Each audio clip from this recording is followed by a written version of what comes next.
yaitu 88. Di sini saya membahas mengenai bahasa secara umum, yaitu sebagai alat komunikasi, sarana berpikir, serta media untuk mengekspresikan gagasan, emosi, dan nilai-nilai sosial budaya. Nah, kemudian saya memperkecilnya dengan membahas mengenai bahasa daerah. Kemudian di paragraf selanjutnya saya berfokus kepada bahasa daerah, yaitu bahasa Melayu dialek Kepulauan Riau, khususnya dialek Melayu Karimun. Di sini saya sedikit menyinggung tentang frasa egosentrik, yaitu frasa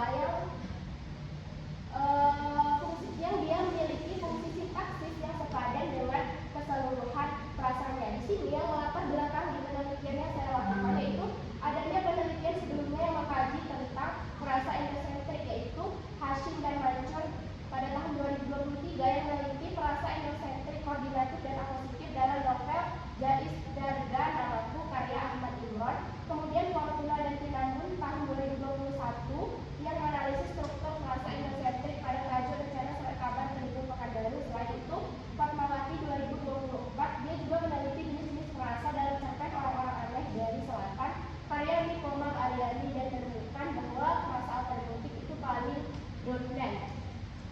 Nah, di sini ketiga penelitian ini dia hanya berfokus pada bahasa Indonesia baku dan karya sastra modern. Nah, di sini saya memanfaatkan kekosongan dari penelitian itu yang mana dia hanya berfokus kepada bahasa Indonesia. Di sini pada penelitian saya berfokus kepada bahasa daerah, yaitu bahasa Melayu.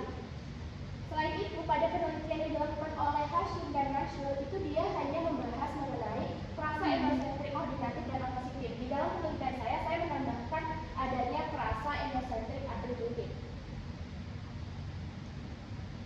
Kemudian untuk rumusan masalah itu ada dua, yaitu bagaimana bentuk-bentuk frasa egosentrik yang terdapat dalam cerita kameral, kemudian bagaimana fungsi dan makna sintaksis dari frasa egosentrik dalam membentuk struktur kalimat pada teks cerita kameral. Kita masuk kepada pembahasan. Di sini saya membahas sedikit tentang frasa egosentrik berdasarkan tiga pendapat ahli, yaitu Ramlan, Alwi, dan Cair.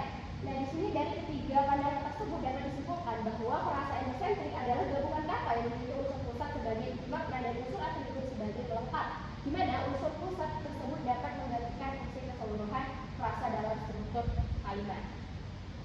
Kemudian kita masuk kepada jenis-jenis frasa egosentrik dan hasil analisisnya.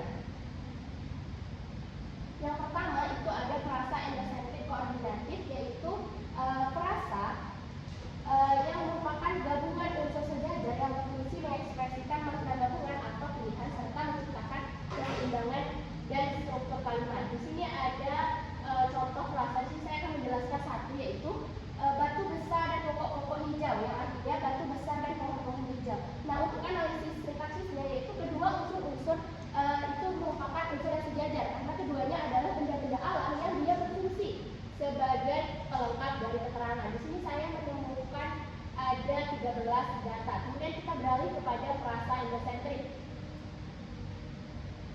Nah, frasa egosentrik atributif dia merupakan gabungan dua unsur tidak sejajar, di mana unsur inti menjadi pusat makna dan unsur atributif berfungsi memberikan keterangan atau pembatas terhadap inti.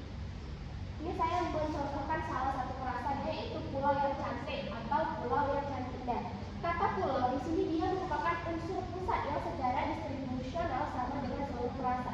Jadi kata pulau dia mewakili dari keseluruhan frasa, tetapi dia ditambahkan dengan unsur atributifnya yang cantik untuk memberikan atributif yang memberi sifat sebagai pelengkap dari frasa utama. Karena frasa utama pulau dia bisa saja pulau yang terpencil, pulau yang luas. Jadi di sini dia memperjelas bahwa ini adalah pulau yang cantik. Di sini saya menemukan ada 17 data. Kemudian kita masuk kepada frasa egosentrik apositif. Jadi frasa egosentrik apositif merupakan satu sintaksis yang memiliki dua unsur sejajar dengan hubungan makna identik, yang mana dia berfungsi untuk memperjelas, memperinci atau menegaskan unsur pertama. Contohnya yaitu Syekh Jalaluddin, pedagang permata dari Gujarat. Nah, jadi unsur pertama, unsur kedua dia menjelaskan dari identitas tokoh pertama, yaitu Syekh Jalaluddin. Jadi Syekh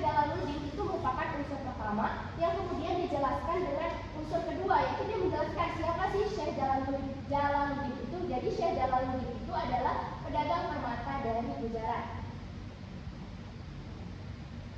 Nah, dari hasil analisis terhadap ketiga jenis frasa endosentrik itu dia tampak bahwa ciri khas sintaksisnya itu yang paling menonjol itu adanya pelesapan konjungsi seperti dan atau pada struktur koordinatif yang menunjukkan kecenderungan bahasa Melayunya untuk menggunakan bentuk kalimat yang lebih ringkas. Kemudian ditemukan pula reduksi fonemik, misalnya de untuk dia, laut untuk laut, dan orang untuk orang, yang mencerminkan gaya ketulisan masyarakat pesisir. Selain itu dia juga tampak pada penggunaan kata penunjuk partikular seperti tu, mi, dan dia untuk menegaskan referensial dalam kalimat.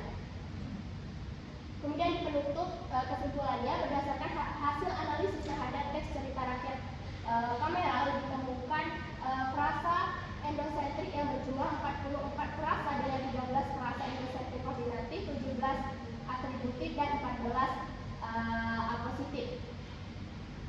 Jadi untuk saran untuk bagi peneliti dan mahasiswa linguistik diharapkan dapat meneliti terhadap struktur sintaksis bahasa daerah lebih mendalam seperti analisis morfosintaksis atau fonetik agar diperoleh gambaran yang lebih komprehensif mengenai sistem kebahasaan daerah. Dan ini merupakan daftar pustakannya. Oke, sekian